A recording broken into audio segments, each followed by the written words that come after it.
Hello, everybody, and welcome to the NerfJunkrat podcast. I am here co-hosted by JokersRansom. So today we'll be talking about Tier 1 and everything about it, Better Academy. We're going to be covering MVP, Power Rankings, that kind of stuff. Joker, how are you doing on this fine recording this on a Thursday afternoon? And I'm doing pretty well. I'm excited to get this podcast up and running. We got some big names in the Tier 1 scene here. We've got Galactica, we've got Froggy, and we've got Tactless serving as our analysts for this podcast. As you said, I'm your co-host, and should be really interesting to see here how this podcast goes on and if it is very well received by the community. Yeah, that's exactly what I'm excited to see, the community outreach to this podcast and how everyone's going to feel about it. I think it's going to go very well, and well, without more further ado, let's go directly into the power ranking.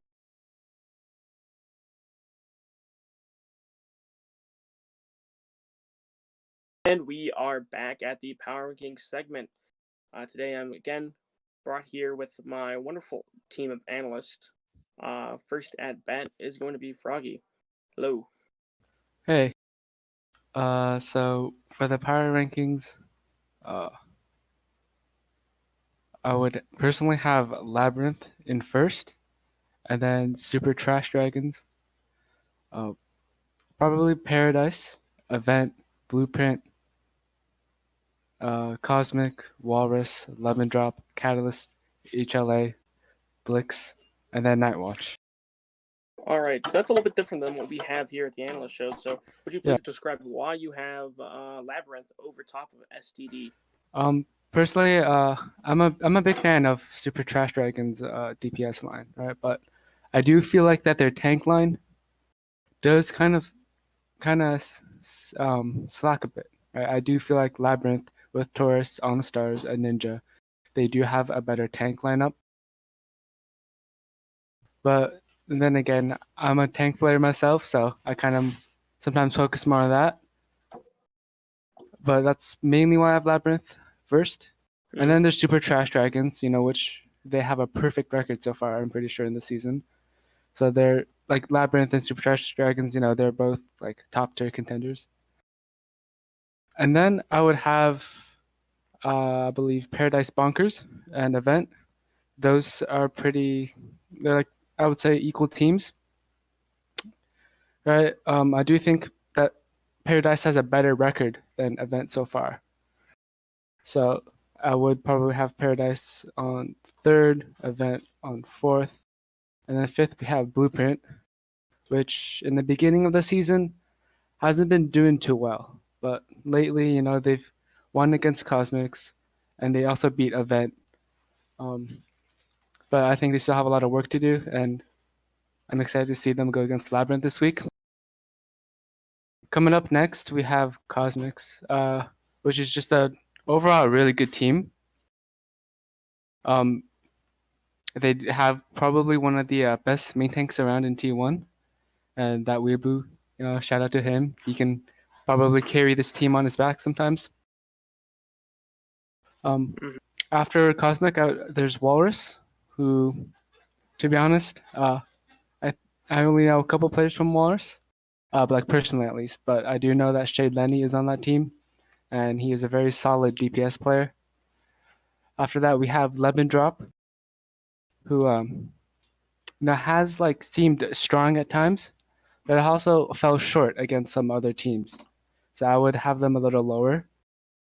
And then we have Catalysts, which, they started off strong, beating Nightwatch in the offseason, then kind of fell off a bit, competing against other top-tier teams. And finally, we have HLA, Blix, Orion, and Nightwatch, who would unfortunately be at the bottom, with Nightwatch disbanding this season, which would be quite unfortunate. Yeah, that is very unlucky how that occurred. A lot of promising talent on those three rosters that just wasn't able to make the field due to some, either crafting errors, maybe just some smurfing, just anything that happened there. It probably is not the future they foreseed for their team inside the preseason. Yeah, well, especially sad for Nightwatch, considering they've been historically a very good team. But Yeah, but some management and some personal issues with the team members, they fell short. Yeah, and I know you have personal experience on that, being the two-timer out of this, Yeah, out of exactly. the Tier 2. And, the good thing about Night Watch disbanding like that, they are able to keep on with the 2-0 with with their seasons, if you want to say when they're active. Yeah. Thank you very much. So next on my list is Galactica. So what are your power rankings? We have ours on our screen. These are the ones that we have seen as consensus between the analysts. But the analysts do have their differences, so if you could please just go down. All right. So once again, I'm Galactica. I play support for Super Trash Dragons, and for number 1 and 2, I personally have Labyrinth and Super Trash Dragons. It really could go either way. Both teams are really, really strong from what I've seen. A lot of 3-0s coming out from both teams against opposing teams, dropping minimal maps. But Labyrinth does have that one loss to Super Trash Dragons due to forfeit at the earlier season due to smurfing. But honestly, at this point, both teams have changed a lot throughout the season, and I guess all we have to do is wait for playoffs to see them match up. At number 3, I have Blueprint Havoc. After their win against Event Horizon this week, which is 4 on my tier list, I've been convinced that they're the real deal and they can go the distance in playoffs, compete, and having a true run for the for the title as T1 champions. But from what I've personally seen, their tank line is extremely strong, as well as their DPS line with Vortex, Mango, and Slip. And then for the tank line, we got Duet and Froggy here. But as for the support line, most of unknown and unproven players, but it gets them by. But that's probably their biggest weakness. And as for Event Horizon, number 4 probably have one of the best main tanks in the league in Ultra Blue. And unfortunately for them, their off-tank Penguin Bud had to unfortunately leave the team earlier in the season. But other than that, they have an extremely well-balanced team with Carr on the support, Pack and Sean both on DPS. But otherwise, they're just a really well-balanced team. And I think they could also make a run for the championship. In number 5, I personally have Paradise Bonkers. A lot of unknown players on that team, with probably the most notable being Mandalorian, maybe G-Man Money. But the biggest strength from what I've seen with that team is that they're extremely coordinated. And due to that, they're able to compete with a lot of the higher T1 teams. But due to recent losses in previous weeks, they've placed 5 on the tier list for me. As for 6, I have Walrus Disciples. From the beginning of the season and from the smurfing stuff, they had a extremely rough start, I believe, losing all their first 3 games.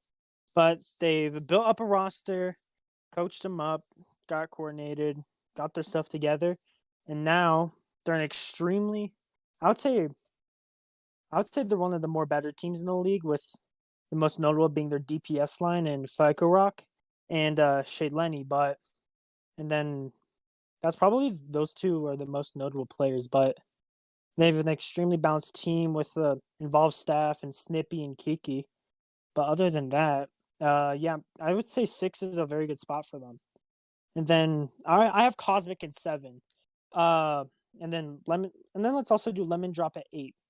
They played this week, and that was an extremely well-casted game and just a great game in general between those 2 teams with the map 5. And honestly, what gives Cosmic the edge, well, obviously Cosmic won the game, but even so, they have Weeaboo, probably the best main tank in the league, as well as Slayers, probably one of the best hit scans in the league. And then an extremely good support line in G Turbo, Asanoki. And then they also have All Ace, so an extremely balanced team. They're also really well coached, from what I've heard. They have a lot of coaches within the astronomical org, from the Eclipsers, Solar Flares. But yeah, I would say that puts them at a solid 7. But as for Lemon Drop, I would say they're the definition of middle of the pack with this 8 spot. Making playoffs. Well, all the first 8 teams are making playoffs, but with Lemon Drop, I personally see them as middle of the pack. They have an extremely well DPS line, but I would say more average support line and tank line, and that's probably what puts them at the 8 spot for me, with their DPS being Painless and Cyber, and then their main tank being Stefano, which not surprisingly, but Weeaboo ran circles around in their game, and that's what cost them it, was the MTD. And then moving on to number 9, I have Catalysts. Not much to say here. A lot of unknown players except for Pipey. Not making playoffs, unfortunately, but besides the upset of Nightwatch in the early stages of the season, there's not a lot to say about them. Eliminated from playoffs, and that's about it. And then from 10 and 11, we have Blix and we have HLA at 10, then Blix at 11. Well, Blix hasn't won a single game this season, which is unfortunate. Obviously, putting them at the lowest spot in my power rankings, and HLA winning games, but I think all 3 of their games they won were due to forfeit. I want to say, maybe except for this Blix one that happened recently. But other than that, there's not a lot to say. And then I think that's my power rankings finished. Yeah, so you cut on some good topics there. The HLA was a good one to drop on. I think that they did have that forfeit. What are you gonna say? Forfeit difference. That's just unlucky. Teams cheat, and teams cheat against HLA. It seems so. They got caught. Looking at other teams that I would agree with, I think Blueprint has taken a big step inside of this season, and just touching on some of those same subjects, I think that a good roster has been found there, and I'm not saying that they're going to be topping that top 3, which it's going to be very difficult to enter in that elite level of all the time this week, although they definitely will, but I don't know if they can ride that momentum all the way. Looking at other spots, the Walrus Disciples take was very very good. I think that they do have a lot of gyms on that roster, and you just you put in 1 or 2 more players there, and you have a fierce team there. Maybe pick up a few players from CGL, EVN, other leagues that don't really find the same spotlight as BA does, or isn't in session right now. Would be my suggestion. But although the trade and signings deadline is over, so it's very unlucky. But thank you very much. Moving on to our third and final analyst, Tactless himself. Hello, I'm Tactless. I'm on Cosmic Comets currently. I'm a tank and DPS flex for them. For my power rankings, I have number 1, Super Trash Dragons. They're just a well-balanced team in general, so I put them at 1. And then close second is Lab, which is also just a very well-balanced team. Then third, I have Blueprint Havoc, which might surprise a lot of you. I put them there, but after playing them 3 weeks ago, they looked like a very good team. They've came a long way from how they started. Fourth, I have Event Horizon, which is also just a good team. They lost their off tank at the middle of the season. They picked up 2 other ones. They've been doing a solid job replacing Penguin Bud. At 5, I have Paradise Bonkers. They're just I would say just a gatekeeper type of team. At 6, I have my own team, Cosmic Comets. I don't really have much to say about them without giving away our strats or anything. 7th, I have Walrus Disciples. They've come a long way from the beginning of the season. Since they found out their Smurf in the first 3 weeks, I think it was. And yeah, they won a lot of games since then. 8, I have Lemon Drop. I just played them last week. The game was casted. If you haven't seen it already, you should go check it out. It was a very close game. It was really well fought by them. What channel is that? Can you find that recording on? It is on Lux's channel. It should still be in BA Stream Matches if you want to go check it out. Yes, that'll definitely be. 1 second, I'll link. Trying to make sure I don't say it wrong. Yep, that'll be twitch.tv/LuxRain with 2 N's. So that is the Twitch channel, and yeah, I watched that game. It was very entertaining. Yep, and at the 9th spot, I have Catalysts. They have not really looked that good this season, but maybe it's always next season. 10th is HLA. I didn't really think they have bad players on the team. I think they just not really put together, I would say. And then 11th was Blix. They've only taken, I think, 2 maps the whole season and look pretty disappointing. And 12th is Nightwatch, but yeah, that's my power rankings. Rip Nightwatch. Rip Nightwatch. I think that Paradise Bonkers are exactly what you describe them as. That kind of team that sets the edge. If anyone else would like to put an input, I just think that that's really good. And going on from this, but about Bonkers, I feel like they're the team that like like you said, it kind of sets the line between like non-playoffs and playoffs. I feel like they're kind of like that gatekeeper team they'll make playoffs, of course. But we'll just have to see how far they can go in the playoff race. I mean, they definitely do have good pieces around them, and it's just all about how they get these last few weeks in, and going into the playoffs, how that all happens. So going into the next segment, I'm actually gonna get JokersRansom to talk about all this. Okay, so we're gonna go into the all-star race for each role here, then. So we've got a lot of different people going in for that all-star for each role on each role for Overwatch, as that's how you need to have people. And I'll start it off, if anyone wants to really take the reins on this, and we can start talking with the main tank race. Yes. So hearing a lot about these teams, I do think that Weeaboo is that number 1 main tank inside the league right now. And going down this list, I don't see any blaring issues. I like the addition of Stefano, Sparhart, and Tari. I think the bottom 3 can really mix itself around and find themselves in different positions later down the season.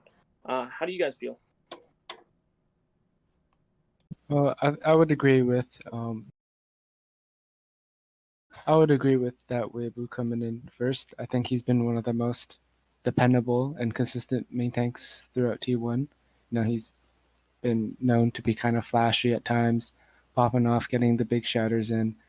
And then number 2, we have Ultra Blue, who is also just like a community known main tank, who's also extremely good at the game and talented. As you said, Chabubba, the bottom 3, they can be mixed around depending, but I do really like Taurus at that 4th place. And then number 3, there's also me, but I don't think I can talk much about myself without being a little biased. But all I can say is that I can be sort of very inconsistent at times. So putting at 3 is I think more than fair spot. I think everyone was really generous with that one. Something I want to add is at that 6th spot with Stefano, you can make a case for Eddie or Easy Clappa, the main tank for Walrus, to come in for that 6th spot. Probably one of the most underrated players, or at least main tanks, in T1. And I think that with just a little bit more proving in the playoffs in this upcoming game against Super Trash Dragons, he can make a name for himself as one of the better main tanks in T1. Yes, I agree. I think there's a lot of good players inside this league, and that makes it very good.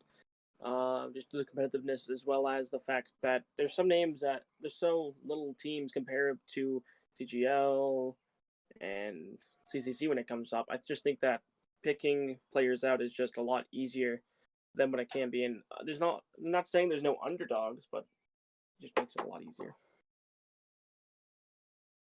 All right.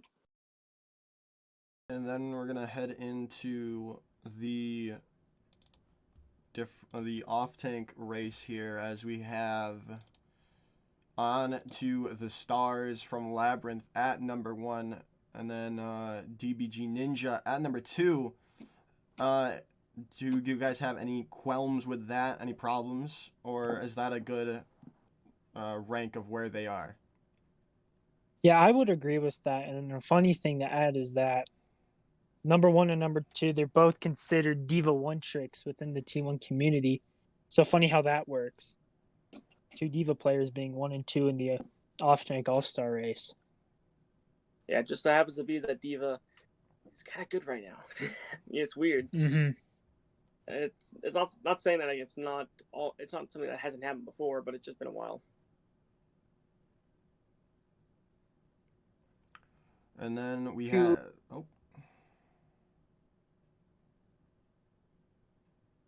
If you also looked at 1 and 3, they're both on the same team.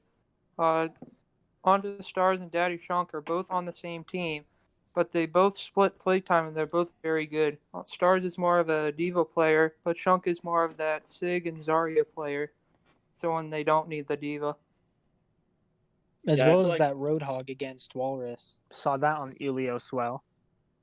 Mm-hmm. Had a fun time against Eddie on Walrus, who was surprisingly on the Roadhog and placed for a silence on the Reinhardt. Yeah, I think that Lab has a really well built roster, and that has to do a lot with their captaining, and especially what org they come out of. The org Icarus is known for building really good rosters. So, Joker, if you bring us into the rest of the All Stars.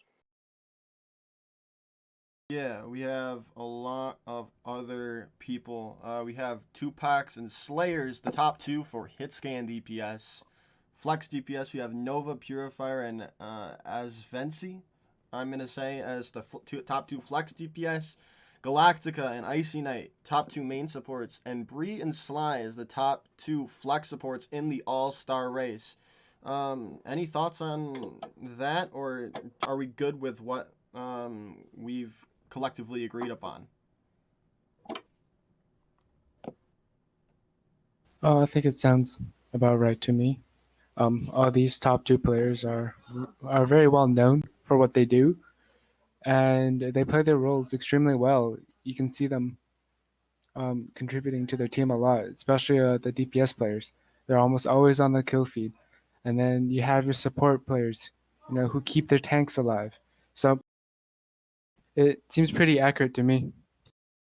Yeah, I can't talk much about the main support all-star race, but as for DPS, both number 1 Flex DPS and hitscan DPS are on Super Trash Dragons. But besides that key point, I would agree with those top 2 players across the board. Yeah, I think that they were very, very good. And I think they're essentially locks in. I think maybe some players can sneak into that top 2 position, like Rocks, maybe Clonk into the hit scan, and then the Flex DPS. Zen Master Sean. I mean, Avency has really made a case for himself inside that top 2, and so has Noah Purifier on Flex DPS. I'm not sure if there's a lot of shifting that's going to happen there. And main support and flex support's the exact same thing. I think number 2 and 1 and 2 are really locked in. Maybe on the off chance that another player just comes and starts dropping, 60 kills a match is Zenyatta on flex support, I would make a case for number 1, or number 2. But unless that occurs, it's not going to happen. A note on the Flex DPS. At the number 4 spot, we got Vic Suzy, an HLA player known throughout the league as probably the icon for HLA. Probably HLA would probably be in a worse spot than Blix right now if it weren't for her doing so much on that Flex DPS role. I agree. I think that moving down from tier 2 to tier 1 and making that change so, how do I put this? Being just so fluid inside of that motion. And not only that, but popping really off in a role that didn't see much playtime inside of tier 2. So it's just very good on the part of that. And to make it inside of this list on with being on a bad roster, I mean, I'm not going to hold any punches. HLA hasn't performed too well, but they've been A performing. note on that. So in T2, she was a DPS player before, but on No Daylight, she was just she was stuck on like support. So I guess she like moved down to T1 and she found a lot of success. Success. Well, that is good for her. Like happy stories. So moving on from the role stars, since it doesn't seem that too many people disagree with them, we're gonna be going straight into the games of the week from this past one. It's our games of the week for week 11. And those games being Blueprint Havoc versus Labyrinth and Lemon Drop versus Paradise Bonkers. Just a budgeon. That was last week. Oh. Well, Heck far. Well, I guess we will have to talk about last week. Well, gosh dang it, Chabubba. Week. That is this week. That's this week. Yeah, this is this week. That's am I dumb? Yeah, that's the updated. Yeah. Oh, I am dumb. Yeah. It's okay. It's Sorry okay. about that. I've been dumb before, Galactica. It's okay. So we're gonna go into this match. So Galactica? What made you and the rest of the analyst team pick Havoc versus Labyrinth as one of the games of the week? I personally, well, obviously looking at Blueprint Havoc and this Labyrinth game, I would say arguably the number 1 or number 2 team in Labyrinth, and in my opinion, the number 3 team in Havoc. It's obviously a must-pick game to keep your eyes on and maybe even watch if it gets casted. But both the Labyrinth securing that second seed, they're just trying to get more wins on their record. But Blueprint Havoc trying to prove something against Labyrinth. But I still think Labyrinth is going to come out on top in this matchup.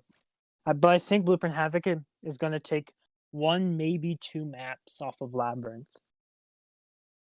Yeah, I think this is a big stepping stone for Blueprint Havoc as a team. Not saying that they haven't had big matches in the past, but this one's going to be the big one. If they lose this one, they drop to 4-6, which is not going to be a good sign for playoffs. They're most likely going to make it still, but it's just not going to be a good seeding for you to be at. Anyone else have any interjections they want to talk about this Blueprint versus Labyrinth game? See, I believe here, I think, even if Blueprint doesn't win, I think if they put up like a good fight and they show us like what they're like really made of and what their peak can be, it'll be like really good, at least for like the public eye. Yeah, you want to see that 1 to 2 to 3 wins inside of that score box at the end of the day, and that's what I think they can get to. All right, moving on to the next match. It'll be Team Lemonade versus Paradise Bonkers. Sorry, I said Lemonade. Team Lemon Drop versus the Paradise Bonkers. Froggy, what made you and the rest of the analyst team pick this game? I know it's hyped up. I know it's good. It's gonna be a big statement win for Lemon Drop if they're able to get it. But you can go ahead and do me Steal Your Thunder. Yeah. So in my opinion, that both these teams are around like the middle of the pack, with Paradise Bonkers winning 3-2 against Havoc. So Bonkers can be shown to be a very good team. I've played against them. They're very coordinated. They're a pretty strong team. And Lemon Drop, although they've, kind of fell a little bit, I think they still have a lot to prove. And both teams being around the middle, it's very important for both of them to get this to win this match in order to to further solidify themselves in playoffs. And both these teams, I say, are around equal level. So it's going to be a very close match. I think it's going to be very exciting to watch to see which team comes out on top. I agree. And one of the big things here is that they both have matching records, but inverted as it stands. So depending on if Lemonade, Lemon Drop picks up the victory here, they will be over top of Bonkers when it comes to seeding, and that's an important thing to think of whenever it is coming into time to playoff. Any other thoughts? No, I think that's about does it for the game of the week, Chabubba. And I think we have a little bit of time left, so we can get into our MVPs, our Coach of the Years, and our Managers of the Years, if we're all good with that. Mm-hmm. So for the MVP for Tier 1, number 1, Nova Purifier. Number 2, Bree. 3, Ultra Blue. Number 4, Tupacs. Number 5, Asvency. Number 6, That Weeboo. Number 7, Galactica. Unlucky. Number 8, VixUzi. Number 9, Mando. And number 10, Rock. Now, what do we think about this here, analysts? I would personally have to agree with everything on this list. I'm humbled to be number 7 on that, but I would say the most notable thing, in my opinion, is Ultra Blue and Tupacs. I mean, I'm teammates with Tupacs. I want to hype him up, tell him that he's literally the best Kree in the league, but I would say it's good right here. But if this was biased, and obviously want to avoid that, I would personally put him above Ultra Blue. But Ultra Blue has done so much for the Event Horizon team to where it's like he has to be 3. And then number 1 and number 2, Nova. Us as a team wouldn't be where we are without Nova, and we're grateful for that. And it seems that the rest of the T1 community and some other people have taken notice to that. And as well as number 2, Bree. Same thing there. Labyrinth would be nowhere near where they are now without her being the best flex support in the league, with an outstanding Baptiste, Moira, Ana, all those heroes. But yeah, other than number 3 and number 4, personally, I would say this list is right on the money. But actually, you could make a case that Slayers would be on that list because he's done a lot for that Cosmic Comets team after losing Contrail after the game against Labyrinth. But other than that, the list looks good. Yeah, I think that some of the players here on some of the not well-known teams, but some of the teams that haven't really performed up to being on an MVP list. Now remember, this is the race to it. This isn't set in stone yet. That'll be at the end of the season, but this is just updating you guys on where we think and having a little bit of fun with it. Some of the players that on this list that we thought highlight some of the teams, of course, VixUzi, Mando, and Rock. The bottom 3, now these 3 players on teams that aren't really high in those power rankings, but have been putting the team on their back for the most part throughout the season, and that's personally why I put them there. If anyone else would like to talk about the most valuable player race, please speak up or hold your peace. I also agree with this. I would also personally put Slayers up here somewhere. He makes sure that when I'm on DPS, I don't have to do as much as I have to. And then looking at 2 and 3, it's basically people always think, hey, DPS should be on the top 3, but this proving Bree's a flex support player, Ultra Blue's a main tank. You don't have to just be a DPS player to be on top of the MVP voting. And yeah, for the most part, besides Slayers should be on here. I agree with this MVP voting. Yeah, to piggyback off of Tactless, the flex support doesn't get that much praise, but I feel like that is the most important role on lower tiers. If you have a good flex support or just a good support in general, you're gonna go far. Especially with the lower tier main tanks not really knowing how to keep their shield up, keep their team healthy as much as possible. Having that great source of healing and such like that can really just boost your team very high up. Yeah, you can have a very good support and like a semi decent Ryan, but with that good support, and you keep that Ryan up or you keep your team up, uh, you kind of just really just provide a lot of opportunities for them to, you know, in lack of better terms, just to feed. And Yeah, I agree. I think that really puts a doesn't really put a leash on it, but extends that leash on a Reinhardt. And I think that is all with our MVP race. We can head back into the coach of the season race with Wilkins 1995, Waves, Saneless, Kiki Chan, Diamond Eye, and Jonathan to round it out. What are your thoughts on this ranking here? Now, quick disclaimer: this is from an outside in.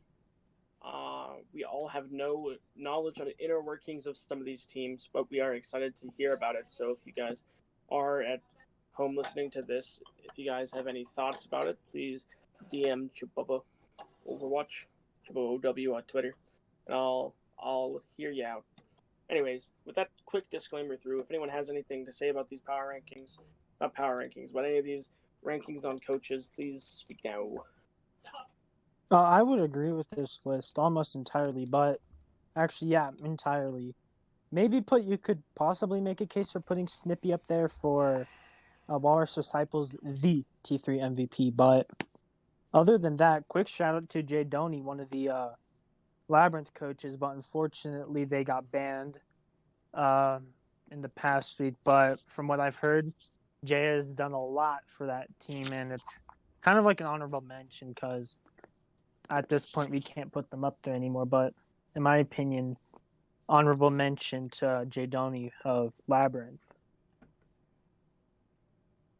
Oh, I'd also like to have an honorable mention for Oni Wolf, who came in late to the season for event and got them to the place they are now, and I think top 5. So yeah, I think he deserves to be an honorable mention too.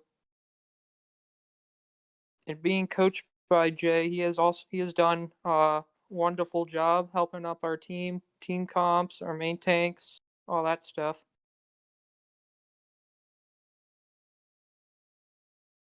Yeah, I also want to quickly just say that from my interactions with Reese before, she's not in BA anymore, but I have heard from her that Wilkins is a very good coach and has one of the best game sense that she has ever seen. Yeah, and I agree. Being on a team with Wilkins in the past and hearing him coach, being there for STD a few times has been a real treat, and it's just learning from him most of the time. So I think this is a pretty good list. I'm sure you can make cases for any coach in the league, but these are the ones that we have really seen to have made an impact inside of it. Of course, Jadoni unfortunately banned, but he would have made my personal list if not. And I think to finish it off, we just have the managers of the season as well, with Dahawk, Carr, Saneless, Tactless. Hey, that's Tactless. Kiki Chan and Mando to round out the most valuable manager race. So again, with the old coach of the season, this is another outside looking in perspective. So I'll go ahead and justify why Dahawk's at number 1, and because I personally vouch for him and tried to put him there. The fact that he has turned that team around, it seems like Blueprint Havoc really went through captain to captain to captain in the early parts of the season, and he's brought in some real good stability to the roster and has made that roster a force to be reckoned with. And I'm sure Neely has a hand to play inside of that as well. So hats off to both of them working in tandem. But Neely isn't rostered as a manager, but I'm sure if he was, he'd be inside of that argument as well. if you guys want to start talking about the whole list, I'm here to listen. I would Yeah. Well, too. Oh, you guys go ahead. Go ahead. Okay.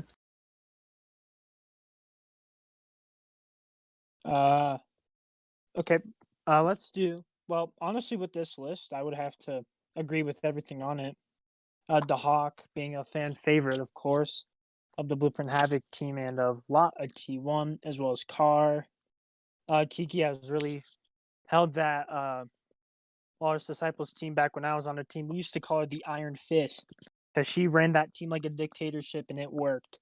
But other than that, I want to give a shout out to D3 because back when Blueprint Havoc was in its downslope throughout the middle of the season, losing Slipstream for the second time, running on only like 2 DPS, and not having the greatest of records, he rallied that team up, got the help of the Hawk, and managed to help that team recover and get back to where they are now.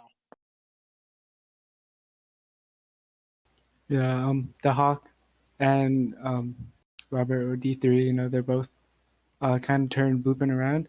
Like in the middle of the season, there were some like internal struggles, but the Hawk, I can personally vouch for him. He's dealt with it all, and he's very patient, and I think he's one of the reasons why that Blueprint has a roster that has recently found some success.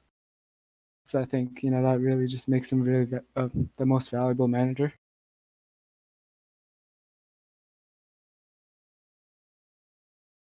Yeah, and I think that really about does it. If we have anything else to say, I think that pretty much wraps up this first podcast. Chabubba, do you have anything you want to add? Nothing quite yet, but I do want to say that we do plan on expanding this in the future. We're going to be adding that talk on. We're going to be adding more things such as highlights. We're going to be adding more graphics to make it more appealing to look at. Multiple things like that, and I do think that's going to be interesting. We're also going to be having a few casts during the week that will be endorsed by us and announced on the channel. So if you guys ever have a cast and you guys want to get some publicity for it, please message me on Discord or Twitter, Chabubba4737 or ChabubbaOW. If any of the analysts want to plug yourselves, now is the time. just wanted to say thank you to Chabubba for reaching out to me to do this podcast with all these other people.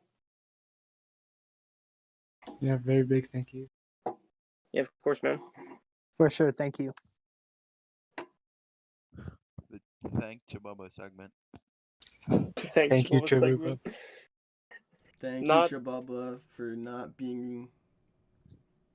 Shut up, Josh. Well, I think that's about does it.